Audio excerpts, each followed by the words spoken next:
How's it going, everyone? Welcome back to another video. So today we're going to be talking about Bloody Sunday in Dublin, 1920, during the Irish War of Independence. Before we get into that, if you want early access to all my videos on my podcast, you can sign up to the Patreon, which I'll have linked below. Otherwise, if you want to keep up to date for future videos, make sure to give us a follow on Instagram. So October and November 1920 was an absolutely hectic time during the Irish War of Independence. Just before we get into Bloody Sunday, if you look at the lead up to this, the 25th of October, Terence MacSweeney died on hunger strike. The 1st of November, Kevin Barry was hanged in Mountjoy Prison. So we're going to break up Bloody Sunday into 3 sections: the morning, the afternoon, and the evening. Number 1, the morning. So a group of British intelligence officers had been sent to Dublin to conduct intelligence operations against the Irish Republican Army, and this group of men was known as the Cairo Gang. Now, a year earlier, back in 1919, Michael Collins had actually formed this group, which is an assassination group to counter the British intelligence network in Ireland, and this team was known as the Squad, or sometimes the 12 Apostles. So on Sunday the 21st of November, Michael Collins' squad, or the 12 Apostles,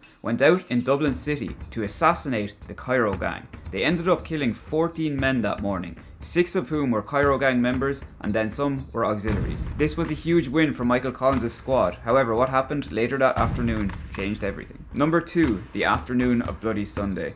So later on that day, as the British found their dead spies around Dublin City, they wanted revenge. A crowd of 10,000 people were actually in Croke Park attending a Gaelic football match between Tipperary and Dublin. It was just a once-off challenge match, and the proceeds were going towards the Republican Prisoners Dependence Fund. The ball was thrown in at 3:15, and about 5 minutes into the game, an airplane started circling Croke Park, and after a couple of minutes, it shot off a red flare. A few minutes later, the British military and the auxiliary division of the Royal Irish Constabulary stormed Croke Park and opened fire on the crowd. The spectators rushed for all 4 exits. However, a lot of the army were actually stopping them from leaving. Some people even jumped a wall by the Cusack stand to what was a 20-foot drop. During this attack, 14 people were killed, including one player, Michael Hogan, in which the Hogan stand is named after.